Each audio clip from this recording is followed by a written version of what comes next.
बताता।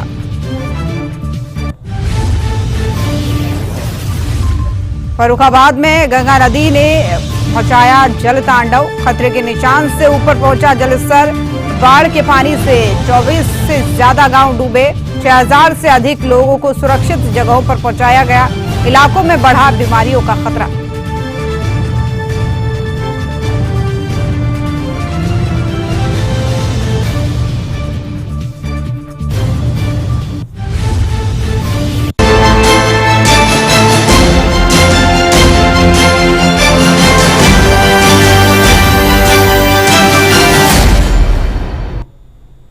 नमस्कार, UP live देख रहे हैं आप और मैं हूं आपके साथ ज्योति आर्या। बड़ी खबर के साथ शुरुआत करते हैं बुलेटिन की। लखनऊ से सामने आ रही है, जहां पर श्रद्धांजलि सभा का आयोजन किया गया है। तो ये बड़ी खबर आपको लखनऊ से बता रहे हैं, जहां पर श्रद्धांजलि सभा का आयोजन किया गया है और मुख्यमंत्री योगी आदित्यनाथ वहां पर पहुंचे हैं। पूर्व प्रधानमंत्री अटल बिहारी वाजपेयी की पुण्यतिथि पर उन्हें याद किया है। संबोधित कर रहे हैं सीएम, क्या कह रहे हैं सुनवाते हैं आपको। राजनीति को सेवा का एक माध्यम बना करके उन्होंने जीवन के विभिन्न पक्षों को नेतृत्व प्रदान किया था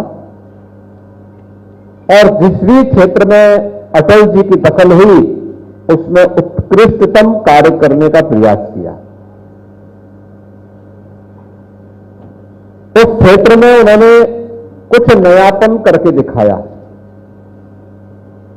और ये उत्तर प्रदेश का सौभाग्य है कि उत्तर प्रदेश का आगरा जनपद का बटेश्वर उनकी पैतृक भूमि है। कानपुर में उन्होंने अपनी उच्च शिक्षा अर्जित की और यह भी सच है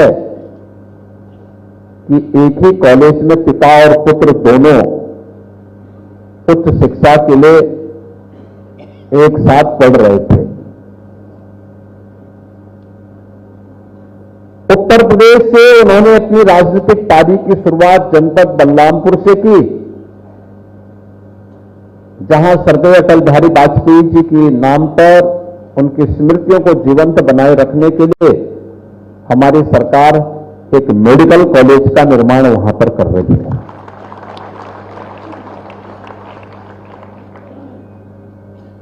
5 बार उन्होंने लखनऊ से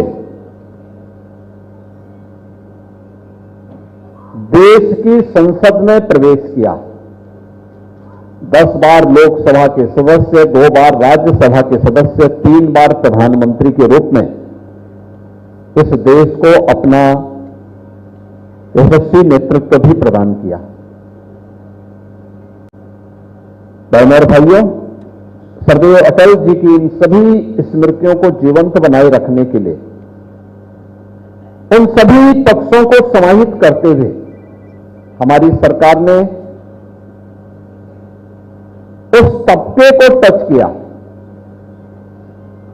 जिनके प्रति अटल जी की संवेदना थी। श्रमिकों के बच्चों के लिए, निराश्रित बच्चों के लिए अटल आवासीय विद्यालय 18 कमिश्नरी में बनकर तैयार हो गए हैं और 18,000 ऐसे बच्चे जो टोटल श्रमिकों के बच्चे हैं अत्याधुनिक शिक्षा प्राप्त कर रहे हैं। शिक्षा का मॉडल कैसे होना चाहिए अगर आपको देखना है तो लखनऊ के अटल आवासीय विद्यालय में जाकर के देखिए। एक ही कैंपस में सभी प्रकार की सुविधाएं और उन बच्चों के सभी प्रकार की सुविधाओं का ध्यान सरकार के माध्यम से, बीओसी बोर्ड के माध्यम से, एक कॉर्पस फंड के माध्यम से उन सभी विद्यालयों का संचालन किया जा रहा है। प्रदेश की मेडिकल एजुकेशन में पिछले 8 वर्ष में आमूलचूल परिवर्तन हुआ है। आमूलचूल परिवर्तन।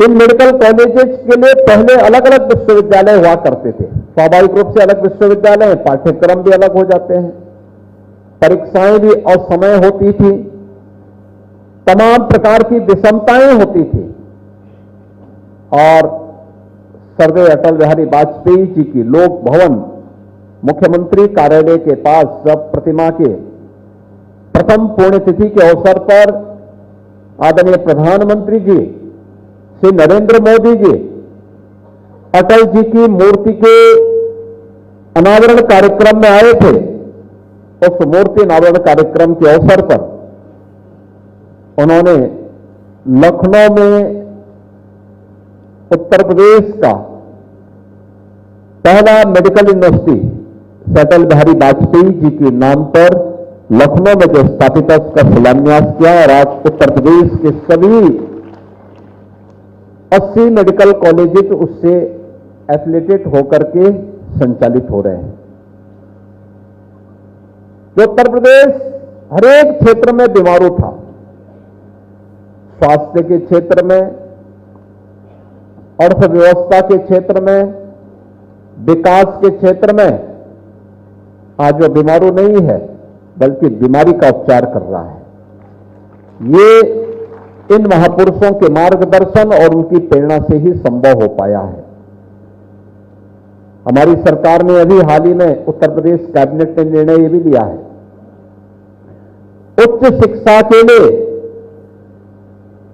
5 ऐसे छात्र प्रतिवर्ष ब्रिटेन में जाएंगे। वो स्कॉलरशिप उच्च शिक्षा की जितना भी होगी आधा वहां की सरकार और आधा उत्तर प्रदेश सरकार चुकाएगी। ये स्कॉलरशिप जो ब्रिटेन की प्रतिष्ठित स्कॉलरशिप मानी जाती है, उस स्कॉलरशिप को भी हमने सरदार अटल बिहारी वाजपेयी जी के नाम को समर्पित किया है। अटल जी की इन स्मृतियों को आगे बनाए रखने के लिए लगातार प्रदेश सरकार पूरी प्रतिबद्धता के साथ कार्य कर रही है और आज यह मंच इसलिए भी महत्वपूर्ण हो जाता है, अटल जी की 7वीं पुण्यतिथि है। यह वर्ष अटल जी का सरदार अटल जी की जन्म शताब्दी वर्ष का समारोह भी होगा। इस पूरे वर्ष भर में अनेक कार्यक्रम अलग अलग स्थानों पर चल रहे हैं और आज श्री कृष्ण जन्माष्टमी भी है। श्री कृष्ण जन्माष्टमी, भगवान श्री कृष्ण ने हम सबको कर्म की एक प्रेरणा दी। कर्मणे वादिका रस्ते मां फलेषु कदाचन। यह केवल भारत में ही हो सकता है कि युद्ध भूमि में कर्म करने की प्रेरणा किसी योद्धा को दिया जा रहा हो और वह भी धर्मोपदेश के माध्यम से। कुरुक्षेत्र जो युद्ध भूमि है वह भगवान कृष्ण के उपदेश के कारण, गीता के अमर उपदेश के माध्यम से, गीता के माध्यम से, श्रीमद् भगवत गीता के माध्यम से हम सब के लिए, आने वाली पीढ़ी के लिए एक नई प्रेरणा बन गई। और अटल जी ने भी अपनी कविताओं के माध्यम से वही प्रेरणा दी थी। आप अनुमान करिए, लोग हंसते थे 1984 में। उससे पहले जब इन मुद्दों की चर्चा होती थी, जिन मुद्दों को लेकर के आज भारतीय जनता पार्टी कार्य कर रही है और उसको क्रियान्वित भी कर रही है, लोग हंसते थे, क्या ये हो पाएंगे, क्या ये हो पाएंगे। लेकिन एक एक करके याद करिए, जब डॉक्टर श्यामा प्रसाद मुखर्जी जी ने कश्मीर में धारा 370 को और वहां की परमिट व्यवस्था के खिलाफ एक नारा दिया था कि एक देश में 2 प्रधान, 2 निशान, 2 विधान नहीं चलेंगे, नहीं चलेंगे। लोग हंसते थे, सब फालतू की बात कर रहे हैं। लेकिन जब हम एक स्वर में, एक भाव के साथ एकजुट होकर के उसके खिलाफ अभियान चलाते हैं तो परिणति क्या होती है, रिजल्ट आता है। आज कश्मीर में प्रधानमंत्री मोदी जी के नेतृत्व में धारा 370 सदैव के लिए समाप्त हो गई।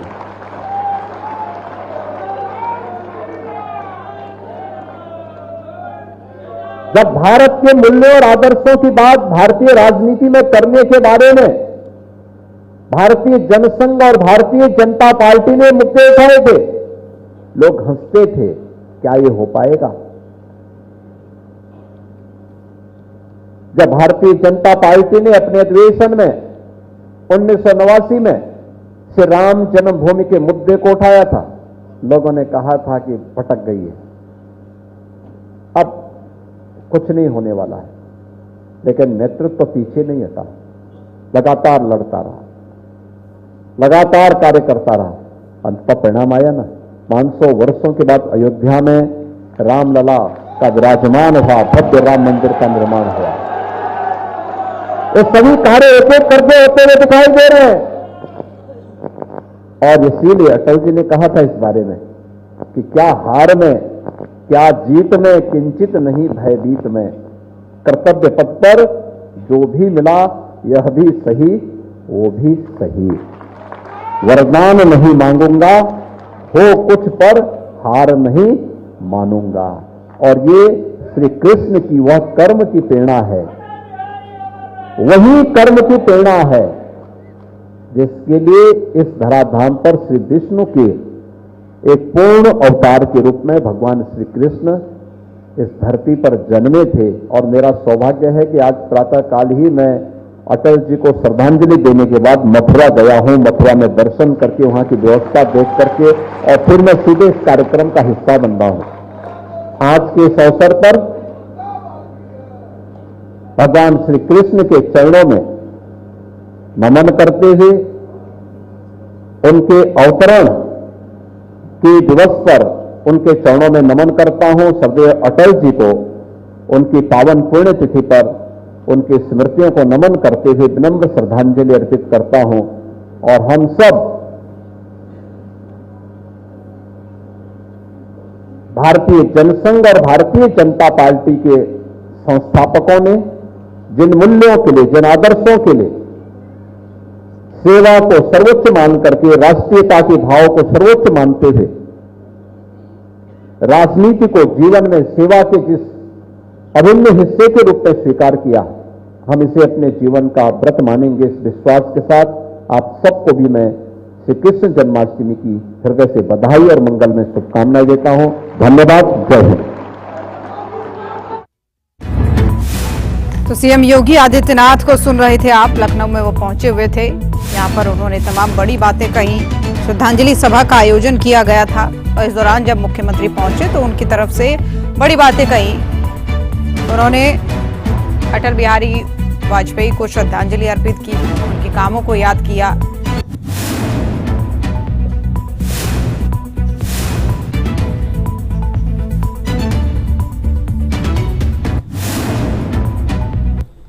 और वहीं उत्तर प्रदेश के मुख्यमंत्री योगी आदित्यनाथ ने श्री कृष्ण जन्माष्टमी के पावन अवसर पर मथुरा वृंदावन में भगवान श्री कृष्ण का पूजन कर आशीर्वाद लिया।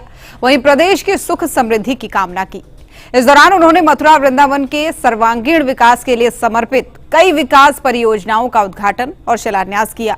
सीएम योगी ने ब्रजवासियों और प्रदेशवासियों को जन्माष्टमी की शुभकामनाएं भी दी और मथुरा को तीर्थ स्थल के रूप में पुनर्जन्म का उन्होंने संकल्प दोहराया। ये रिपोर्ट देखिए।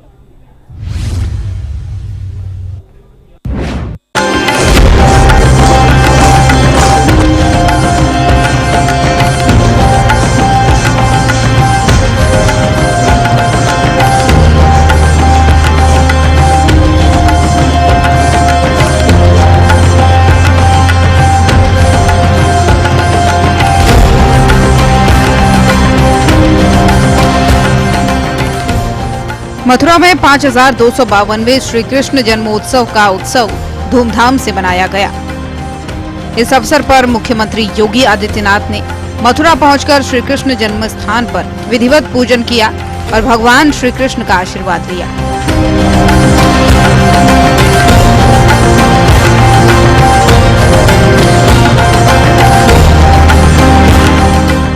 उन्होंने प्रदेश की सुख और समृद्धि की कामना की।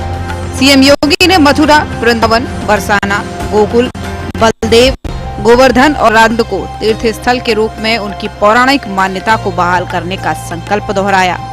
इस दौरान उन्होंने मथुरा वृंदावन के सर्वांगीण विकास के लिए कई महत्वपूर्ण योजनाओं का उद्घाटन और शिलान्यास किया, जिनका उद्देश्य ब्रज क्षेत्र को धार्मिक और पर्यटन केंद्र के रूप में और सशक्त बनाना है। आध्यात्मिक विरासत पर पूरी दुनिया आज शोध करने के लिए उतावली दिखाई दे रही है। विश्व मानवता को जब भी संकट के दौर से उभरना होगा, वह भारत की इस आध्यात्मिक विरासत को ही अपने जीवन का हिस्सा मान करके ही अस्थायी शांति और सौहार्द की परिकल्पना को आगे बढ़ा सकता है। और उसे आगे बढ़ाने के लिए यह सौभाग्य हम सबको प्राप्त हुआ है। आज हमारे माननीय जनप्रतिनिधियों के प्रयास से, माननीय सांसद जी, माननीय विधायकगण, महापौर जी, जिला पंचायत अध्यक्ष, अन्य सभी सम्मानित जनप्रतिनिधियों के सहयोग से जो भी प्रस्ताव यहां के लिए स्वीकृत हुए, उन सभी प्रस्तावों के अनुसार यहां पर एक कार्यों का आज लोकार्पण और शिलान्यास का भी हो रहा है, जिसमें 645 करोड़ रुपए की ये योजनाएं आज इस पूरे क्षेत्र को समर्पित की जा रही हैं। वृंदावन, बरसाना, गोकुल, बलदेव, गोवर्धन, राधा कुंड जैसे पावन तीर्थों से जुड़े हुए और इस संपूर्ण जनपद से जुड़े हुए आप सभी नागरिकों को, श्रद्धालुजनों को हृदय से बधाई देता हूं। बहनों और भाइयों, भारत को अपनी गौरवशाली विरासत पर पूरा गर्व करने का अधिकार है। उसे हम आगे बढ़ाएं। उसका संरक्षण करने के लिए हम सबको मिलकर के कार्य करना होगा, मिलकर के आगे बढ़ना होगा। हमारे पूर्वजों ने विपरीत परिस्थितियों में भी इसका संरक्षण किया और आज तो सब कुछ है। केंद्र में प्रधानमंत्री मोदी जी के नेतृत्व में और राज्य में भी ये डबल इंजन की सरकार लगातार इसके लिए प्राणपण से जुट करके कार्य करना चाहती है। और इसलिए आध्यात्मिक विरासत का संरक्षण हो, लेकिन आधुनिक विकास भी हो, सुविधाएं बढ़ें। हम अपनी पौराणिक पहचान के साथ ही वर्तमान विकास से जनता जनार्दन को वंचित न करने दें, इसके लिए एक व्यवस्था बनाई है। सीएम योगी ने मथुरा में साधु संतों का सम्मान भी किया और ब्रजवासियों को जन्माष्टमी की हार्दिक शुभकामनाएं दी। उन्होंने कहा कि मथुरा का विकास अयोध्या और काशी की तरह विश्व स्तरीय होगा, ताकि ये पौराणिक तीर्थ स्थल अपनी प्राचीन गरिमा को पुनः प्राप्त कर सके। मथुरा में सुरक्षा के पुख्ता इंतजाम किए गए थे और हजारों श्रद्धालुओं ने जन्माष्टमी के उत्सव में हिस्सा लिया। सीएम के दौरे और विकास परियोजनाओं की शुरुआत में ब्रजवासियों में उत्साह का माहौल रहा। मैंने इस बारे में कहा था कि मथुरा वृंदावन के साथ साथ सभी तीर्थों की समग्र विकास के साथ ही श्रद्धालुओं की सुविधा, उनकी सुरक्षा को सर्वोच्च प्राथमिकता देते हुए एक बड़ी कार्य योजना बननी चाहिए मथुरा वृंदावन आदि तीर्थों की दिशा से। और उस पर हमारा मंथन चल रहा है, कार्रवाई प्रारंभ होने वाली है। अकेले ब्रज क्षेत्र के लिए, यहां के समग्र विकास के लिए 30,000 करोड़ रुपए की एक नई कार्य योजना को लेकर के हम लोग आ रहे हैं।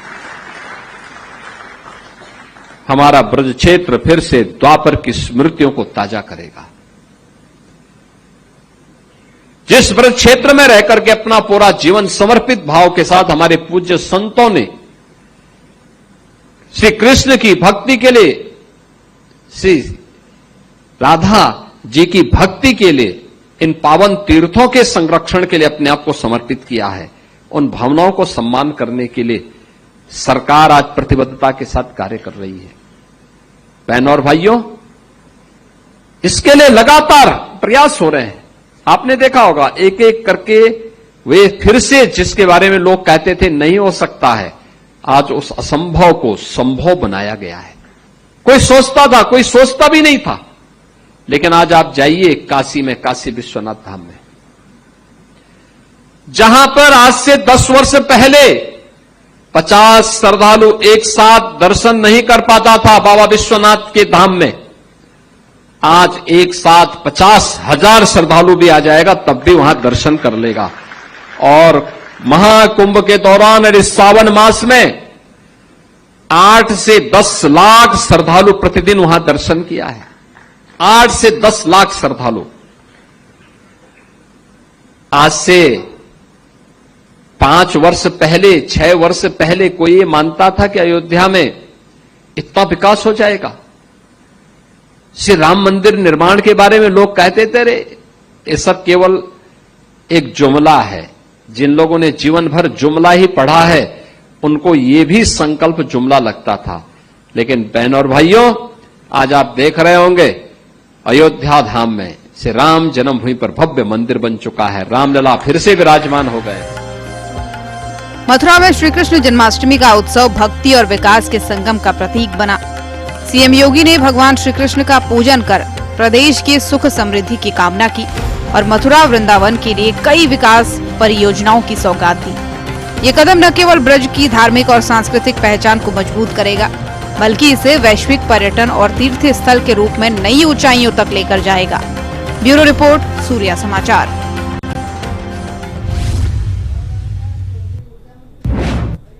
और देश भर में श्री कृष्ण जन्माष्टमी के पर्व को पूरे भक्तिभाव के साथ मनाया जा रहा है। भगवान श्री कृष्ण की जन्मभूमि मथुरा में तैयारियां पूरी हो चुकी हैं और मंदिरों में भक्तों का तांता लगा हुआ है। अयोध्या में भी जन्माष्टमी की भव्य तैयारियां की गई हैं, जहां मंदिरों में श्रद्धालुओं की भीड़ उमड़ रही है। वहीं मैनपुरी में भव्य शोभा यात्रा निकाली गई, जबकि नोएडा में भक्त इस्कॉन मंदिर में प्रार्थना के लिए पहुंचे। पूरे उत्तर प्रदेश में जन्माष्टमी का उत्सव भक्ति और उत्साह का प्रतीक बना हुआ है। ये रिपोर्ट देखिए।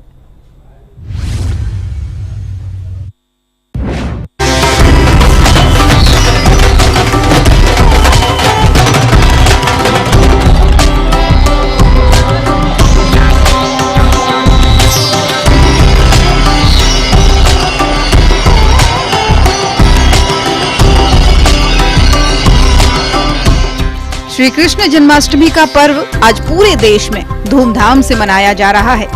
मथुरा श्री कृष्ण की जन्मभूमि में मंदिरों को फूलों और रंग बिरंगी लाइटों से सजाया गया है। श्री कृष्ण जन्म स्थान और अन्य मंदिरों में सुबह से ही भक्तों की भारी भीड़ लगी है। भक्त दर्शन और पूजा के लिए उमड़ रहे हैं। नगर निगम ने साफ सफाई, पानी और सुरक्षा के पुख्ता इंतजाम किए हैं। वहीं मथुरा में झांकियां, भजन कीर्तन और रासलीला के आयोजन भक्ति का माहौल बना रही हैं। इस तरह अयोध्या में भी जन्माष्टमी की तैयारियां जोरों पर हैं, तो वहीं रामनगरी में मंदिरों को सजाया गया है और भक्त भगवान श्री कृष्ण के दर्शन के लिए पहुंचे हैं, जहां लोगों ने भजन और कीर्तन भी किए।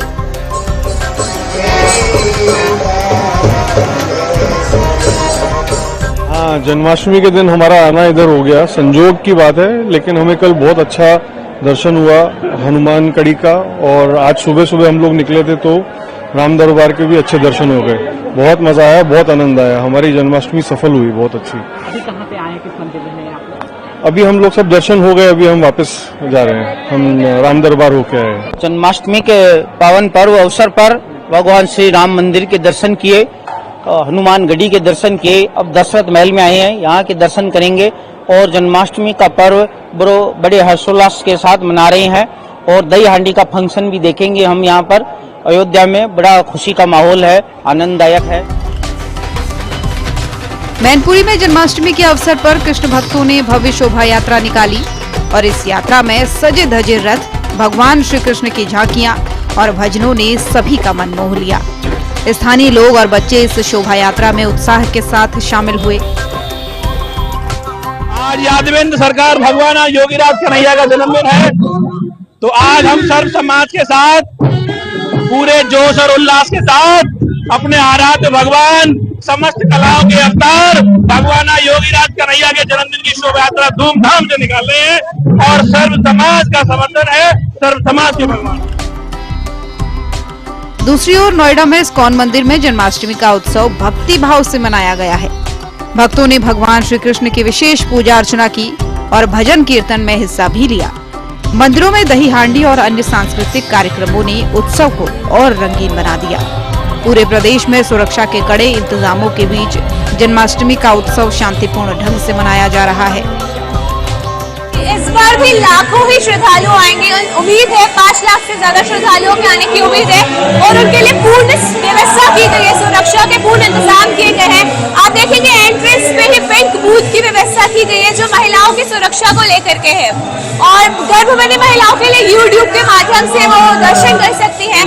पुरुषों और महिलाओं की अलग लाइन लगाई गई है और इस प्रकार की पूरी व्यवस्था है। भगवान को कई प्रकार के भोग लगेंगे, लगभग 500 प्रकार के भोग चढ़ाए जाएंगे और सभी के लिए प्रसादम की भी व्यवस्था है। श्री कृष्ण जन्माष्टमी ने मथुरा, अयोध्या, मैनपुरी और नोएडा सहित पूरे उत्तर प्रदेश को भक्ति के रंग में रंग दिया है।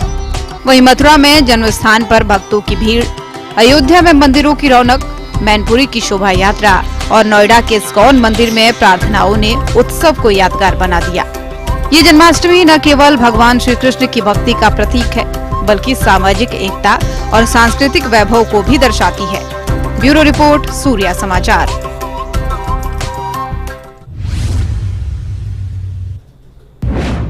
तो यूपी लाइव में फिलहाल के लिए मेरे साथ बस इतना ही। देश और दुनिया की बाकी खबरों के लिए आप देखते रहिए सूर्या समाचार। नमस्कार।